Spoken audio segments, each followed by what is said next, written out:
بسم اللہ الرحمن الرحیم لقد جاءكم رسول من انفسكم عزيز عليه ما عنتم حريص عليكم بالمؤمنين رؤوف رحيم.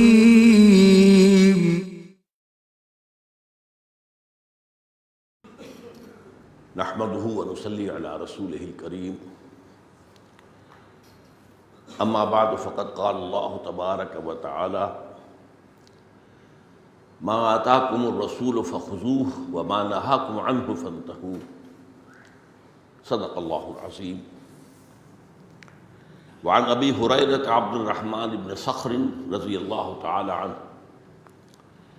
قال سمعت رسول الله صلى الله عليه وسلم يقول ما نهيتكم عنه فاجتنبوه وما امرتكم به فافعلوا منه ما استطعتم فانما اهلك الذين من قبلكم كثرة مسائلهم واختلافهم على انبيائهم.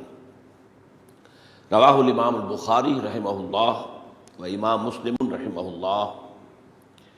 رب اشرح لي صدری ویسر لي امری واحلل عقدۃ من لسانی یفقہوا قولی. اللہم ربنا الہمنا رشدنا واعذنا من شرور انفسنا. اللہم ارنا الحق حقا وارزقنا اتباعہ وارنا الباطل باطلا وارزقنا اجتنابہ. اللہم وفقنا لما تحب وترضى وتقبل منا فإنك خیر المتقبلین. آمین یا رب العالمین. ابھی جو میں نے آپ کو سنائی ہے یہ 40 نبوی کی حدیث نمبر 9 ہے. ہمارا آج کا سبق تو اصلاً اسی پر ہے، لیکن کچھ باتیں مجھے ابھی آپ سے کہنی ہیں پچھلی حدیث کے بارے میں جو ہم پڑھ چکے ہیں. نہ صرف یہ کہ حدیث نمبر 8 کے اعتبار سے، بلکہ وہ اضافی حدیث جو معاذ بن جبل رضی اللہ تعالی عنہ سے مروی ہے اور جس کی کہ اندر بڑی تفصیل آئی ہے، وہ ہم پڑھ چکے ہیں. وہ مضمون اس میں بھی وارد ہوا ہے. لیکن یہ کہ اس کے ضمن میں جو حدیثیں آئی ہیں ان کے اگر خاص پس منظر کو سامنے نہ رکھا جائے تو بہت بڑا مغالطہ پیدا ہوتا ہے. ان سے اندازہ یہ ہوتا ہے، اور عام آدمی کہہ سکتا ہے، اور جو مخالفین ہیں قرآن کے وہ اس آیت سے استدلال کر کے یہ الزام عائد کر سکتے ہیں کہ اسلام تو بالجبر پھیلا ہے، طاقت سے پھیلا ہے، تلوار کے ذریعے پھیلا ہے. کیونکہ الفاظ کیا ہیں؟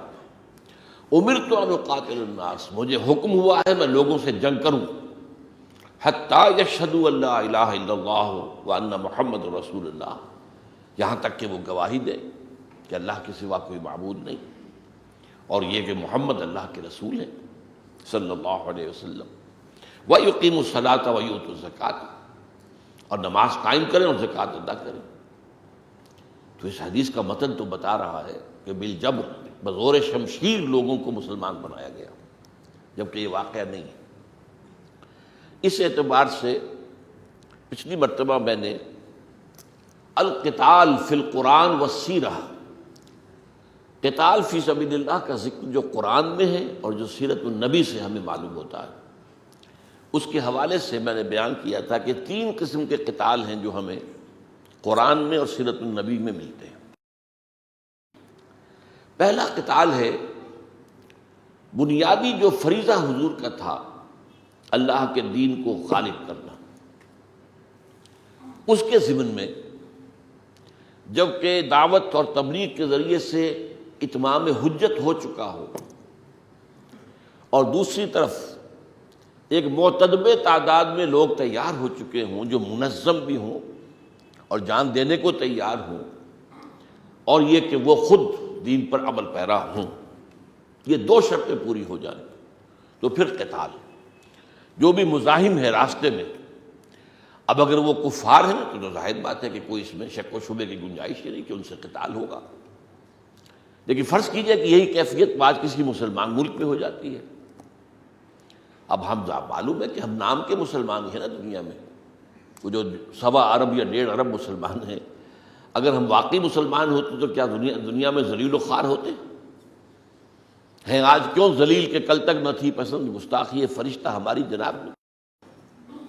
اب ان نام کے مسلمانوں کے کسی ملک میں جہاں حکومت بھی ظاہر بات ہے اسی طرح کے لوگوں کی ہوگی، اگر کوئی دعوت دین، کوئی تحریک اسلامی اس حد تک پہنچ جائے کہ اس کی جانب سے لوگوں پر اتمام حجت بھی ہو گیا ہو دعوت اور تبلیغ کے ذریعے سے، اور ایک جماعت بھی ایسی تیار ہو چکی وہ حزب اللہ جو خود اللہ کے احکام پر کاربند ہو، اور یہ کہ ان کے دلوں میں کوئی آرزو دنیا کی باقی نہ رہے سوائے اللہ کی رضا کے حصول کے، اور وہ منظم ہو، ایک امیر کی اطاعت کر وہ لازم اپنے اوپر کر لے، تو پھر چاہے وہ حکومت مسلمانوں کے نام کے مسلمانوں کی ہو، ان کے خلاف بھی قتال جائز ہے۔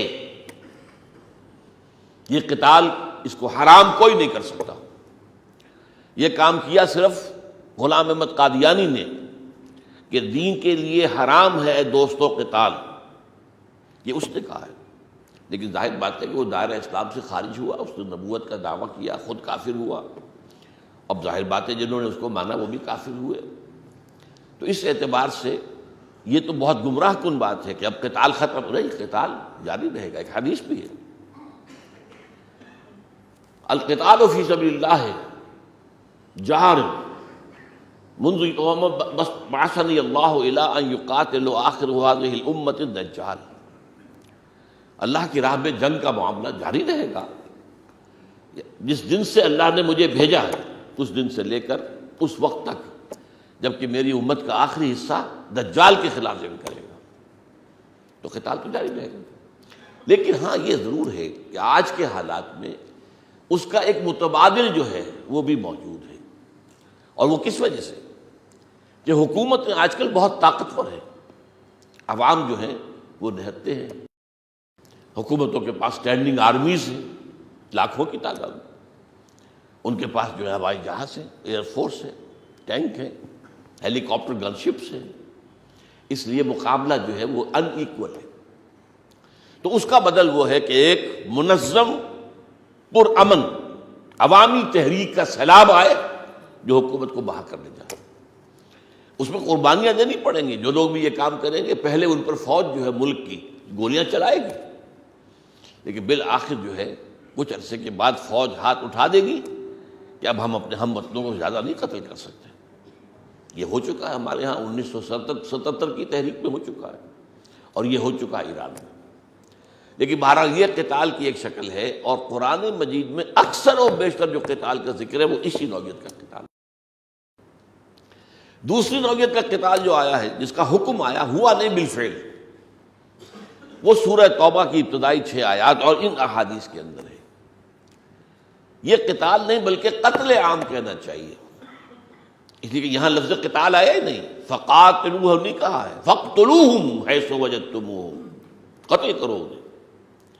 یہ جیسا کہ میں عرض کر چکا ہوں، یہ اس سنت اللہ کے تحت ہے کہ جس قوم کی طرف کسی رسول کو بھیج دیا گیا اور اس نے اپنی دعوت و تبلیغ کے ذریعے سے اتمام حجت کر دیا، پھر بھی وہ قوم کفر پر اڑی رہی، اور ظاہر بات ہے کہ ان میں سے اتنے لوگ اہل ایمان نہیں نکلے کہ وہ اپنی قوم کے خلاف جنگ بھی کر سکتے۔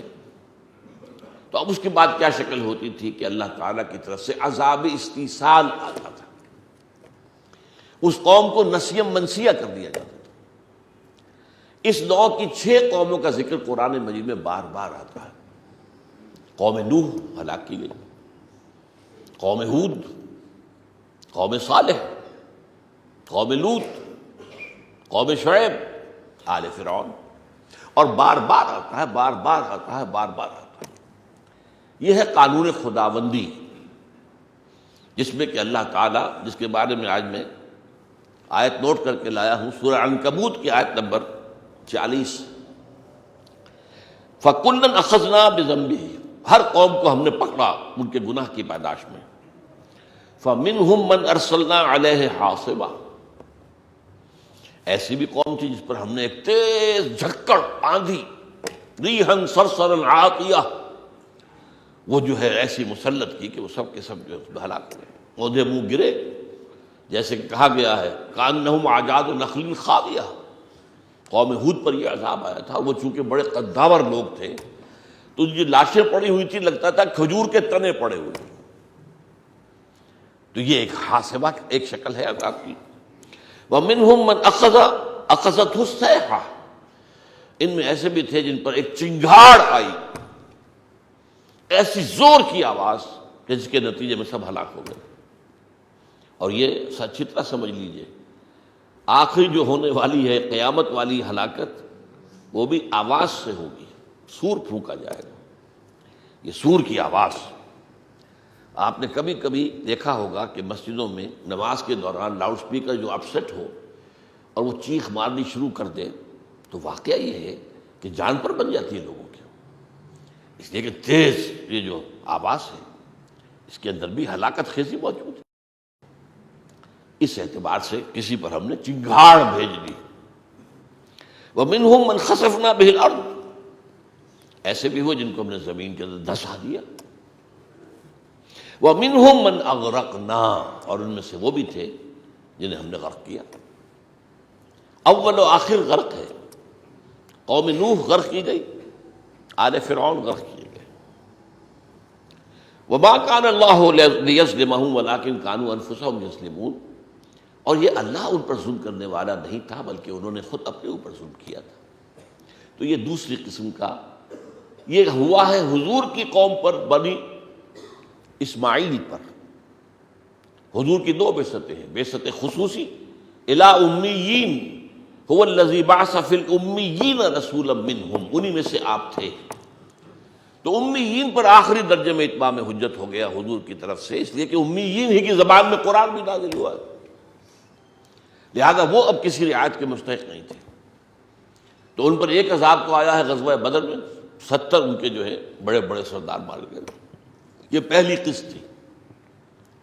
آخری عذاب پھر آیا ہے اس آیت کے ذریعے سے جو سورہ توبہ کے شروع میں ہے کہ اب ان میں سے کسی کے ساتھ کوئی معاہدہ نہیں، 4 مہینے کی مہلت ہے، یا ایمان لے آئیں یا قتل عام کر دیا جائے گا۔ اگرچہ اس کی نوبت نہیں آئی، تقریباً پورا عرب ایمان لے آیا، ہاں کچھ لوگ جو ہیں وہ پھر ملک چھوڑ کر چلے گئے، ملک میں باقی نہیں رہے۔ تو یہ عذاب کی صورت ہے، خاص وہ عذاب کہ جو ان پر آتا ہے کہ جن کی طرف خاص طور پر کسی رسول کو بھیجا گیا ہو اور وہ اس رسول کی بات کو ماننے سے انکار کر دیں۔ اب اس میں تیسرا جو ہے قتال جو قرآن میں آتا ہے، میں نے پچھلی مرتبہ جو آیت آپ کو سنائی تھی، یہ سورہ توبہ کی آیت نمبر 123 ہے۔ یا ایھا الذین آمنوا قاتلوا الذین یلونکم من الکفار ولیجدوا فیکم غلظہ واعلموا ان اللہ مع المتقین، اہل ایمان قتال کرو اب ان سے جو تم سے متصل ہے کفار میں سے۔ یہ تیسرا قتال کیا ہے؟ یہ انقلاب نبوی، انقلاب محمدی کو کی ایکسٹینشن، توسیع۔ جزیرہ نما عرب میں تو مکمل ہو گیا انقلاب، لیکن حضور صرف عرب کے لیے تو نہیں بھیجے گئے تھے، پوری دنیا کے لیے بھیجے گئے تھے۔ اللہ کا دین جو ہے اس کا غلبہ صرف عرب میں مطلوب نہیں، پوری دنیا میں مطلوب ہے۔ اب اس پروسیس کو شروع کرنے کے لیے جنگ کا حکم دیا گیا کہ اب یہ نہ سمجھنا کہ عرب میں یہاں پہ دین غالب ہو گیا تو کام پورا ہو گیا، نہیں، اب یہاں پر مستحکم کرو اپنی پوزیشن کو اور آگے بڑھو۔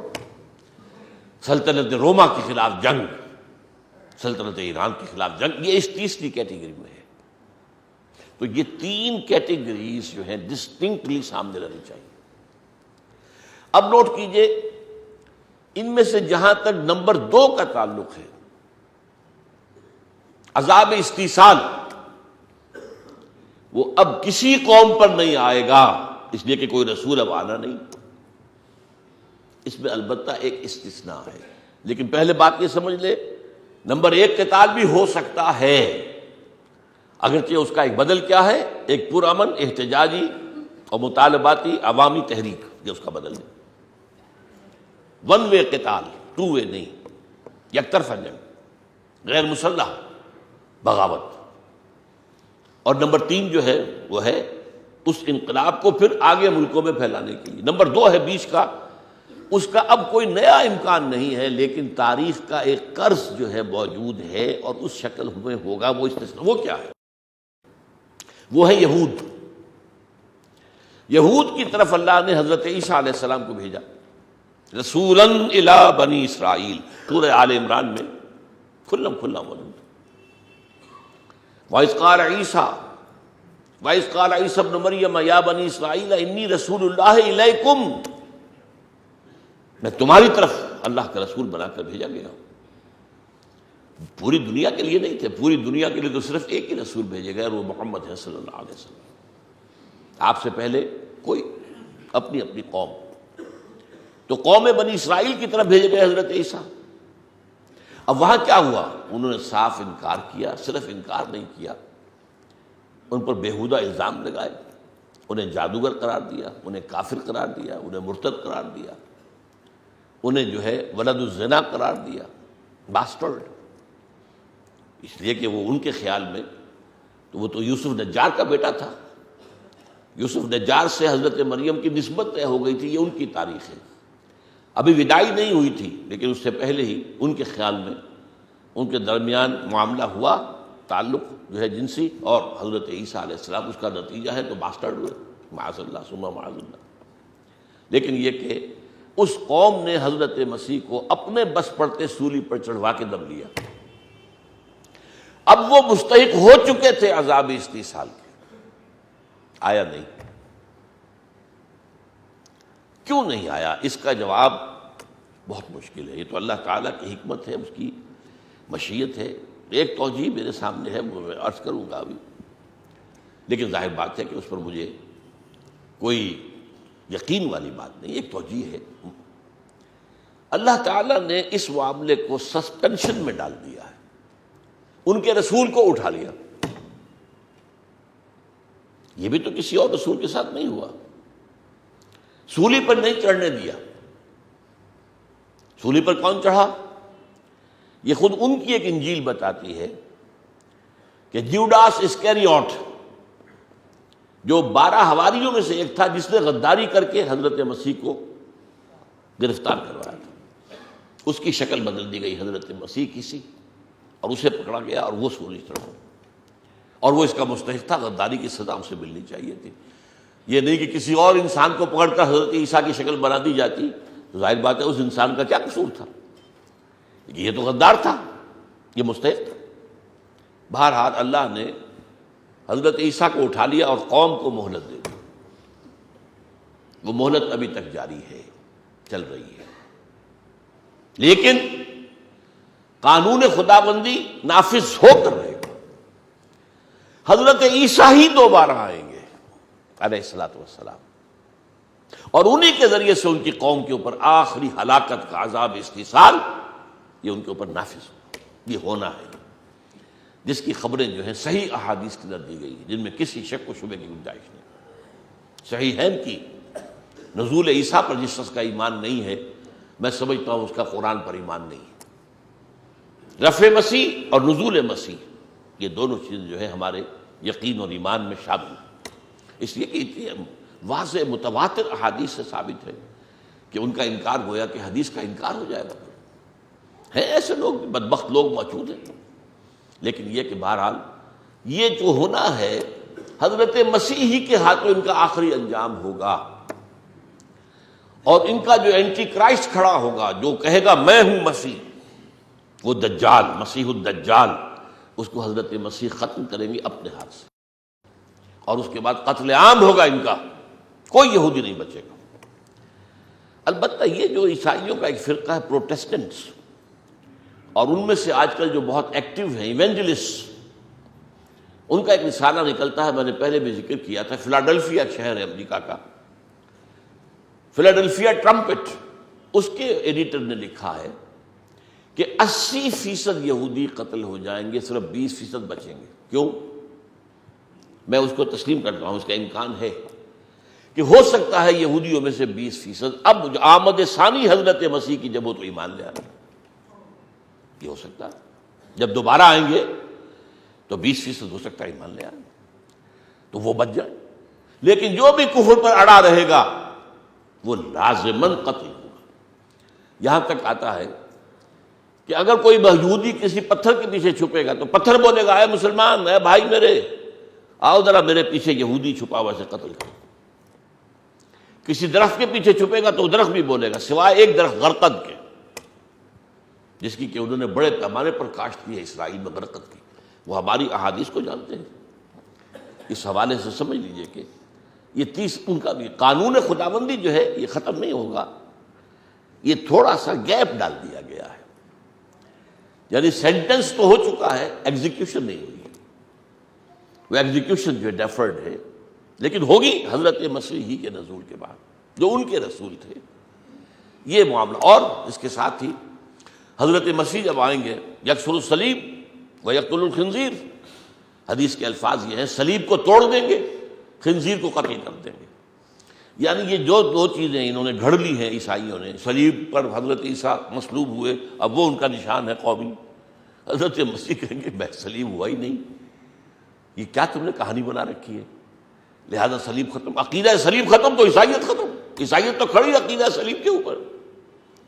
اور ایک یہ کہ پہلے سے جو ایک شریعت چلی آ رہی تھی حضرت موسیٰ کی شریعت، اس میں بھی خنزیر کا گوشت حرام تھا، انہوں نے حلال کیا۔ حضرت مسیح کہیں گے تم نے غلط کام کیا، یقتل الخنزیر، خنزیر کو قتل کر دیں گے۔ عیسائیت بحیثیت مذہب ختم ہو جائے گی، عیسائی مسلمان ہو جائیں گے، سب مسلمان، اور پھر جو اس وقت کے عیسائی ہوں گے وہ مل کر ایک امت واحدہ بن جائیں گے۔ یہودی سب کے سب قتل ہو جائیں گے، اور ان میں سے اگر کوئی امکان بچنے کا ہے تو ان کا کہ جو حضرت مسیح کی آمد ثانی کے اوپر وہ ایمان لے آئے۔ اب اپنا خیال عرض کر رہا ہوں ڈرتے ڈرتے، یہ کیوں ان کو رکھا گیا ہے؟ 1400 برس ہو گئے ہیں، بلکہ 2000 برس ہو گئے ہیں۔ یہ جو گویا کہ حضرت مسیح کو سولی پر چڑھانا جو بھی انہوں نے اپنے بس میں تو چڑھا دیا، اسی وقت مستحق ہو چکے تھے عذاب 30 سال کے، یہ 2000 سال کا وقفہ کیوں دیا گیا؟ میری ایک رائے ہے، یہ جو عذاب بنی اسرائیل پر آئے ہیں، ایک حدیث میں معلوم ہوتا ہے وہ سب کے سب عذاب میری امت پر بھی آئیں گے۔ حضور نے فرمایا لَيَأْتِيَنَّ عَلَىٰ أُمَّتِي مَا أَتَىٰ عَلَىٰ بَنِي إِسْرَائِيلَ حَذْوَ النَّعْلِ بِالنَّعْلِ، میری امت پر بھی وہ سب کچھ آ کر رہے گا جو بنی اسرائیل پر آیا تھا، بالکل ایسے جیسے ایک جوتی دوسری جوتی سے مشابہ ہوتی ہے۔ یہ حضرت عبداللہ ابن عمرو بن العاص رضی اللہ تعالیٰ عنہ، عبداللہ ابن عمرو بن العاص رضی اللہ تعالیٰ عنہما، ان کی حدیث ہے، ترمذی شریف کی روایت ہے۔ جو بھی عذاب آئے ان پر، وہ میں تفصیل سے، میری کتاب بھی ہے سابقہ اور موجودہ مسلمانوں کا ماضی حال اور مستقبل، میں نے تو کمپیئر کر کے دکھا دیا۔ یہودیوں پر پہلا عذاب آیا تھا شمال سے، ایسیرینز کے ہاتھوں، آشوری۔ ہم پر آیا عیسائیوں کے ہاتھوں شمال سے، کروسیڈرز کے ہاتھوں۔ یہودیوں پر دوسرا عذاب آیا مشرق سے، نبوکدنضر عراق کا بادشاہ نمرود۔ ہم پر آیا تاتاریوں کے ذریعے سے، وہ بھی مشرق سے آئے۔ یہود پر پھر عذاب آیا پہلے گریکس کے ہاتھوں، الیگزینڈر اسکندر اعظم، اور سیلوکس جو اس کا بعد میں سپہ سالار بنا، اور اس کے بعد رومیوں کے ہاتھوں ہم پر بھی آیا۔ لیکن ہم پر آیا ہے ویسٹرن یورپ کے ممالک کے ذریعے سے، انگریزوں کے ذریعے سے، فرانس کے ذریعے سے، اٹلی کے ذریعے سے، اسپین کے ذریعے سے، وہاں سے آیا۔ اب آخری عذاب ان پر آیا ہے پچھلی صدی میں، ہولوکاسٹ کہا یہ جاتا ہے، 60 لاکھ یہودیوں کو قتل کیا ہے جرمنوں نے۔ یہ عذاب ابھی اس امت کے اوپر آنا ہے، میں ڈرتے ڈرتے کہہ رہا ہوں۔ اور کس پر آنا ہے؟ امت کے بہتر حصے پر۔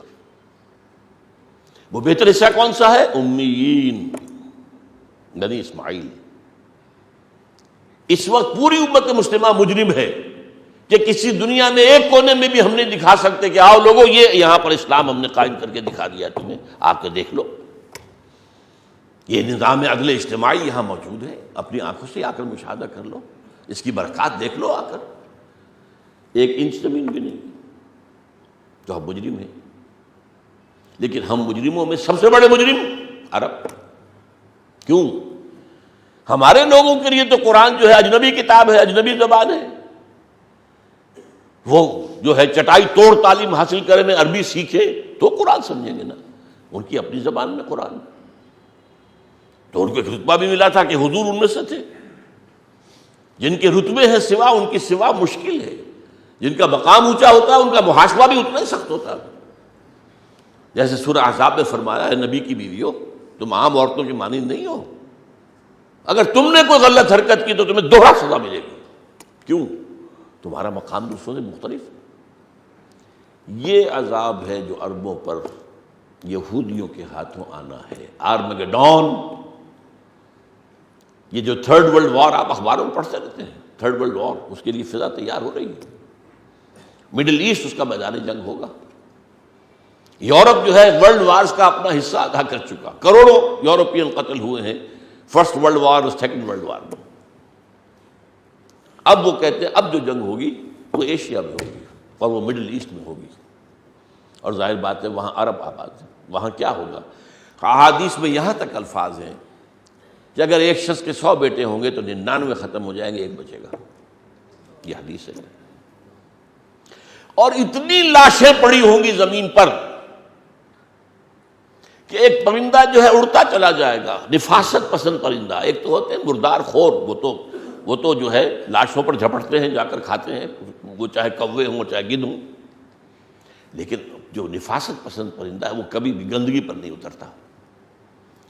تو پرندہ اڑتا جائے گا، اڑتا جائے گا، اڑتا جائے گا، اسے جگہ نہیں ملے گی کہیں کہ زمین پر اتر سکے، لاشیں لاشیں لاشیں لاشیں لاشیں لاشیں، یہاں تک کہ تھک ہار کر اس کے بازو شل ہو جائیں گے تو لاش پر ہی گرے گا۔ اس کے لیے میری توجہ کیا ہے؟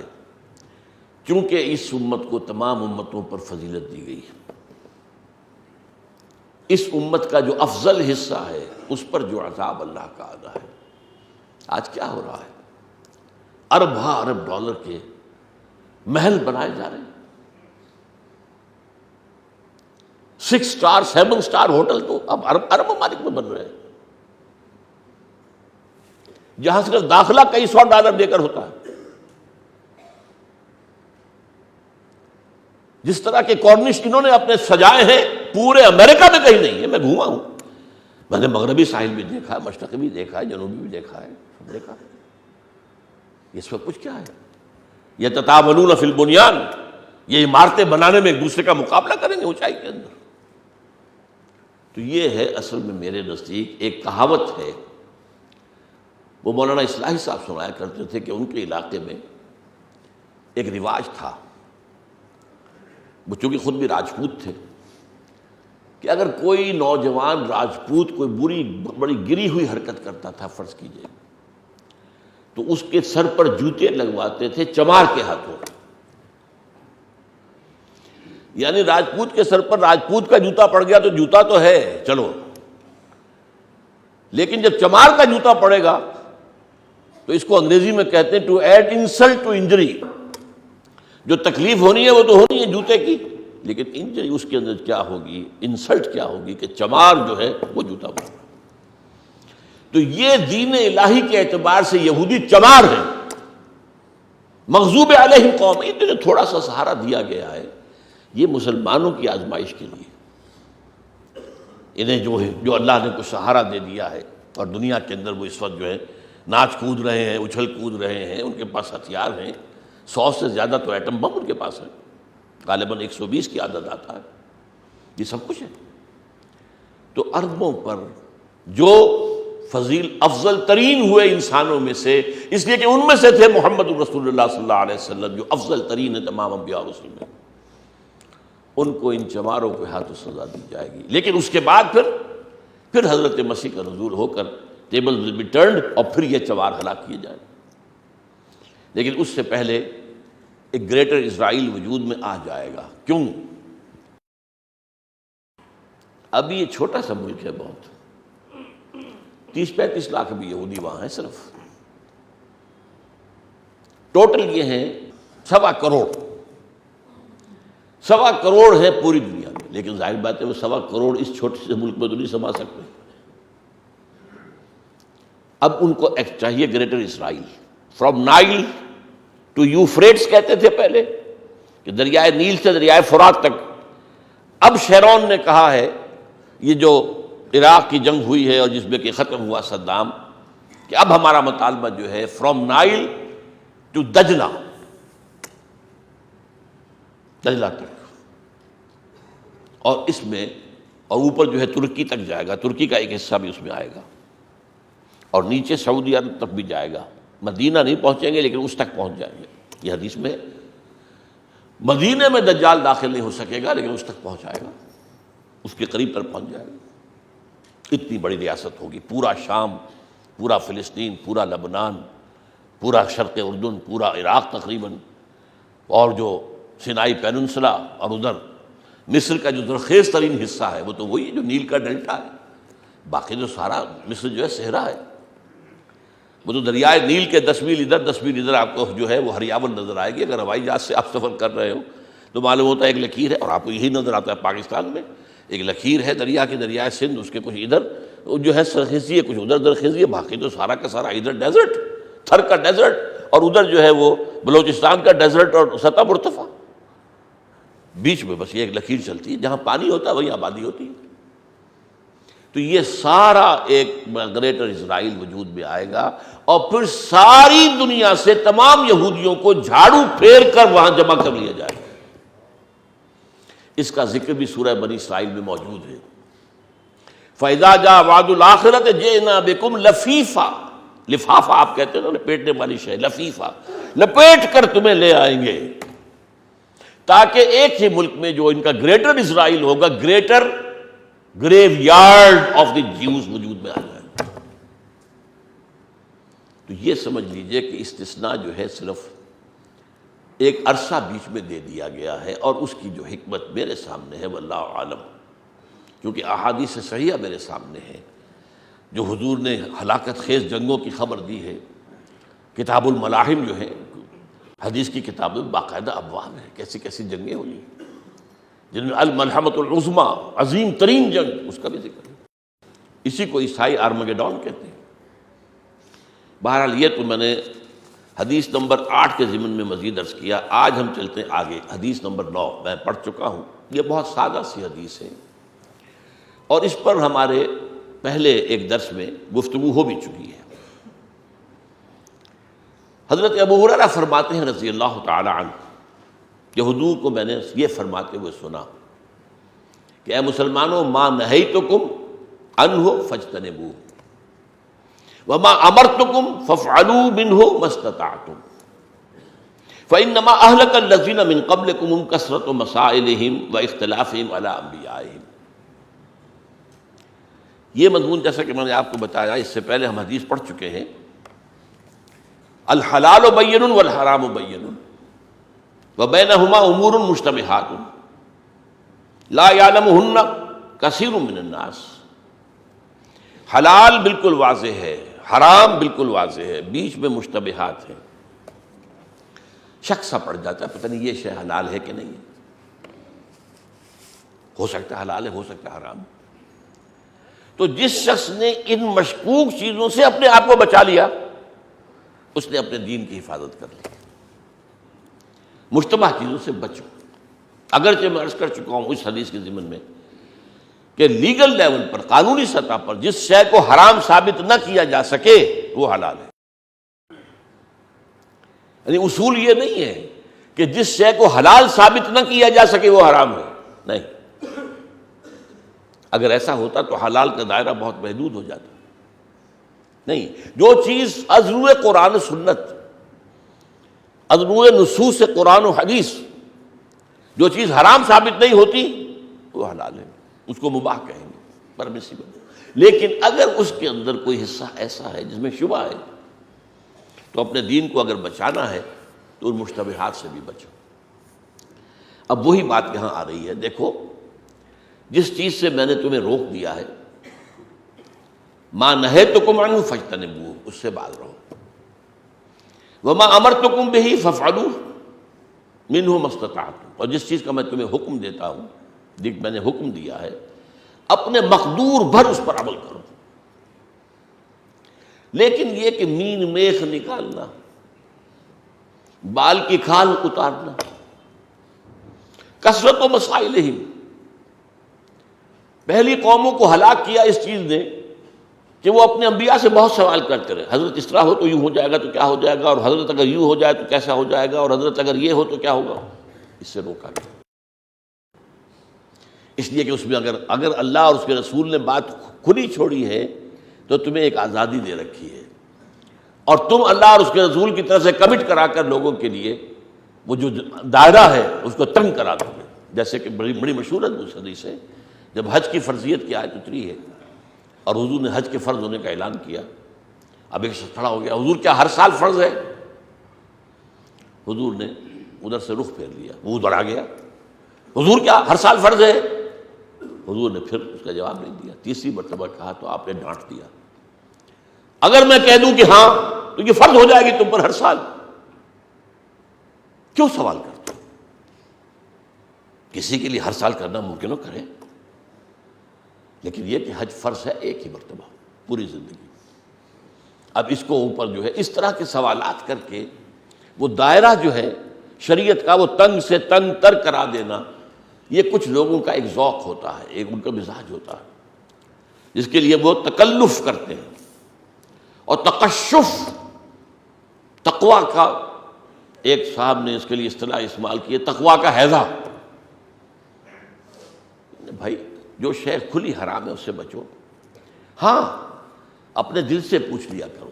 ایک حدیث میں آتا ہے استفت قلبک، یہ جو مشتبہ چیزیں ہیں ان کے ضمن میں تمہارا مفتی تمہارے دل کے اندر موجود ہے۔ استفت قلبک ولو افتاک المفتی، چاہے مفتی نے فتویٰ دے دیا ہو کہ یہ چیز جائز ہے، صحیح ہے، اور میں واقعہ آپ کو سنا چکا، نور الدین زنگی کے بیٹے کا، حنفی مالکی شافعی حنبلی چاروں مفتیوں کے فتوے آ گئے کہ شراب پی جا سکتی ہے جان بچانے کے لیے۔ اب اس نوجوان نے کیا اس کا عالم ہوگا، اس نے بلایا چاروں کو، مجھے بتاؤ اگر اللہ مجھے شفا دینا چاہے تو وہ اس کا محتاج ہے کہ میں شراب پیوں تو شفا دے؟ نہیں۔ اور اگر اللہ کی مشیت میں میری موت کا وقت آ گیا تو کیا شراب مجھے بچا لے گی؟ نہیں۔ ان کا اٹھاؤ اپنے فتوے اور دفع ہو جاؤ۔ تو یہ اصل میں اس طریقے سے تقشف جو ہے اور بہت، اور اس کے اندر جو ہے تقویٰ ہے، بچو دل سے پوچھو، استفت قلبک، ٹھیک ہے تمہارے دل نے فتویٰ دیا ہے۔ تو اسی طریقے سے جن لوگوں کے اندر یہ کیفیت ہوتی ہے پھر بدقسمتی سے کیا شکل بنتی ہے وہ بھی سن لیجیے۔ چھوٹی چھوٹی چیزوں پر تو ان کے ہاں فتوے ہوتے ہیں، اور بڑی بڑی چیزیں، بڑے بڑے حرام وہ ہنین مریا کھائے جا رہے ہیں۔ رفع یدین نہیں کیا، جماعت نماز نہیں ہوئی تمہاری، اور سود تم بھی کھاؤ میں بھی کھاؤں گا، نہ میں تمہیں ٹوکوں گا نہ تم مجھے ٹوکو۔ یہ ہے کہ نہیں اس وقت؟ ذرا سا اختلاف، ذرا سی کوئی فرق کی بات آ گئی تو وہ جو خاص مذہبی ذہنیت ہے وہ ایک دم جو ہے بغاوت کرتی ہے۔ وہ صرف ظاہری باتوں پر، جس پر کہ حضرت مسیح علیہ السلام کا بہت ہی خوبصورت تبصرہ ہے۔ انہوں نے یہ کہا تھا یہودیوں کے علماء، فریسیوں، تمہارا حال یہ ہے کہ مچھر چھانتے ہو اور سموچے اونٹ نگل جاتے ہو۔ یہ ہوتا ہے جب اس قسم کی ذہنیت پیدا ہو۔ فإنما أهلك الذين من قبلكم كثرة مسائلهم واختلافهم على الانبیاء۔ یہاں ترجمہ ذرا میرے نزدیک مناسب نہیں کیا گیا ہے۔ انبیاء سے اختلاف والی بات نہیں، انبیاء سے حجت بازی۔ یہ جو اس طریقے سے سوال پر سوال کر کے اور حجت بازی کر کے اور وہ جو ہے شریعت کے دائرے کو محدود کراتے چلے جانا، اس سے روکا گیا۔ یوں سمجھیے کہ جیسا کہ ایک مسلمان حضور کے زمانے میں تھا، آپ مجھے بتائیے اس کی فقہی معلومات کتنی ہوں گی؟ کیا ہمارے مفتیوں کے برابر ہو سکتی ہیں؟ امام ابو حنیفہ نے یہ کہا، امام شافعی تو 200 سال بعد آئیں گے، ابھی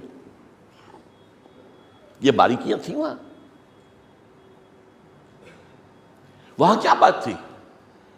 اصل دین کیا ہے؟ اللہ کے دین کو غالب کرنے کے لیے تن من دھن لگا دو، بس نماز پڑھ لو، سادہ نماز، کبھی حضور کو دیکھا ہے رفع یدین کرتے ہوئے تو رفع یدین کر لو، کبھی دیکھا نہیں کیا آپ نے مت کرو، کوئی فرق واقع نہیں ہوتا۔ ایک صحابی آئے دور سے بدو، حضور کو دیکھا کہ آپ نے گریبان کے اپنے بٹن بند نہیں کیے تھے، اس نے ساری عمر بند نہیں کیے، ٹھیک ہے، یہ اس کا ذوق ہے، اس نے دیکھا حضور کو اسی حال میں۔ لیکن اس کے علاوہ ان کے اوپر بحث اور تمہیس، اور اس میں پھر ایک دوسرے سے اختلاف، اور ایک دوسرے سے، اور یہ اختلاف آج ہی نہیں ہے شدید، آج ہی نہیں ہے، یہ ابتدا سے ہو گیا تھا۔ بہت سے اس وقت کے فقہا، غیر حنفی فقہا، اس درجے نفرت کرتے تھے امام ابو حنیفہ سے کہ نام لینا پسند نہیں کرتے تھے۔ قال رجل کوفی، ایک کوفی شخص نے یہ کہا، یہ حال ہو گیا تھا۔ قال رجل کوفی، ایک کوفی شخص نے یہ کہا، بھائی اس کا نام لو، قال ابو حنیفہ رحمہ اللہ، اختلاف آپ کر لیجئے، ان کی بات کو آپ رد کرنا چاہتے ہیں دلیل سے رد کر دیجئے۔ یہ صورتحال ہمارے ہاں بہت جلدی پیدا ہو گئی تھی، اور اب تو ظاہر بات ہے میں فرقہ پرستی اور فرقوں میں بٹے ہوئے، اور ایک دوسرے کے لیے کفر کے فتوے ہیں، ایک دوسرے کے لیے ضال اور مضل ہونے کے فتوے ہیں۔ یہ صورتحال جو ہے یہ اسی کا نتیجہ ہے۔ موٹی موٹی باتیں جو اللہ نے حکم دیے ہیں، حضور نے حکم دیے، عمل کرو بھائی، جن چیزوں سے روک دیا ہے رک جاؤ بھائی۔ باقی یہ کہ اس کے اندر بہت زیادہ مین میخ نکالنا، بہت زیادہ اس کے بال کی کھال اتارنا، بہت تفصیلات کے اندر جانا، در حقیقت یہ وہ چیز ہے کہ جس سے دین کے اندر تنگی پیدا ہوتی ہے۔ اور اس کو قرآن مجید میں سورہ اعراف میں کہا گیا اسرہم واغلال التی کانت علیہم، کہ جب ہمارے نبی امی آئیں گے تو وہ لوگوں کو ان بوجھوں سے نجات دلائیں گے جو ان کے کندھوں پر ہوں گے، اور جو وہ گردنوں میں طوق پڑے ہوں گے ان سے نجات دلائیں گے۔ یہ یہودیوں کے اندر جو بات تھی، باریک بینی قانون کے اندر، اس کے اندر جو ہے وہ بڑھتا چلا جا رہا ہے معاملہ۔ قربانی ہوگی تو اس کی کیا کیا تفاصیل ہیں، وہ پڑھ کر انسان جو ہے دنگ ہو جاتا ہے۔ یہ ساری چیزیں جو تھیں یہ اسر اور اغلال تھے، یہ بوجھ تھے جو لوگوں کے اوپر ڈال دیے گئے تھے۔ اور ایک بات پتے کی اور بھی ہے، علماء کو تو باب الحیل بھی آتا ہے، اس سے نکلنے کے لیے راستہ آتا ہے، عام آدمی مرتا ہے اسے تو ہیلے معلوم نہیں ہے، علماء اپنے لیے ہیلے تلاش کر لیتے ہیں، اور یہ کوئی چھوٹے موٹے علماء نہیں۔ دربار اکبری کے نورتن ابو الفضل فیضی، ان کے بارے میں آتا ہے کہ اپنا پورا مال جب 11 مہینے گزر گئے اپنی بیوی کے نام کر دیا، تاکہ ہولان ہول نہ ہو اور زکوٰۃ نہ دینی پڑے۔ جب بیوی کے پاس قبضے میں 11 مہینے ہو گئے، وہ اپنے واپس اس نے شوہر کے نام کر دیا۔ اور یہ کون ہے؟ ان میں سے ایک وہ ہے جس نے بے نقط تفسیر لکھی ہے قرآن کی، اتنا بڑا عالم تھا۔ یعنی کوئی نقطے والا حرف جو ہے، یہ جو ہے الف با تا سا، ان میں نقطے والے بھی ہیں، بغیر نقطے کے بھی ہیں۔ الف میں کوئی نقطہ نہیں ہے، ہا پر کوئی نقطہ نہیں ہے، را پر کوئی نقطہ نہیں، تو کوئی نقطے والا حرف نہ آئے۔ یہ انسان کی ایک تو یہ کہ قرآن مجید کے علم، اور دوسری طرف یہ کہ لغت کا علم جب تک اس کی معراج پر نہ ہو یہ کام کیسے کر دے گا۔ اور یہی تھے دونوں بھائی جنہوں نے، وہ جو چٹا ان پڑھ تھا اکبر، اسے جو دین الہی کا سبق پڑھایا انہوں نے پڑھایا۔ جیسے غلام احمد قادیانی کو جو کچھ پڑھایا حکیم نور الدین نے پڑھایا۔ وہ عالم تھا، بہت بڑا عالم تھا، اہل حدیث عالم تھا، ورنہ یہ جو ہے خود غلام احمد قادیانی جو ہے اس کی کوئی علمی حیثیت نہیں تھی۔ تو ایسا ہوتا ہے۔ بہرحال اس حدیث کو بھی آج ہم نے پڑھ لیا ہے۔ ویسے میرا خیال یہ تھا کہ میری پہلی بحث جو ہے وہ زیادہ وقت نہیں لے گی، تو میں 1-2 حدیثیں اور بھی آج پڑھ لوں گا، اس لیے کہ اب چھوٹی چھوٹی حدیثیں کئی آ رہی ہیں، لیکن آج اسی پر اکتفا کریں کہ حضور نے فرمایا ما نہیتکم عنہ فاجتنبوہ وما امرتکم بہ فافعلوا منہ ما استطعتم، اپنی استطاعت بھر اس کے لیے کوشش کرو۔ فانما اہلک الذین من قبلکم، اس لیے کہ ہلاک کیا ہے ان لوگوں کو جو تم سے پہلے تھے، کثرت مسائلہم و اختلافہم علی الانبیاء، اپنے اپنے نبیوں سے بہت زیادہ سوال کرنے اور حجت بازی کرنے نے انہیں ہلاک کیا ہے۔ اللہ تعالی ہمیں اسے محفوظ رکھے۔ بارک اللہ لی و لکم فی القرآن العظیم و نفعنی و ایاکم بالآیات و ذکر الحکیم۔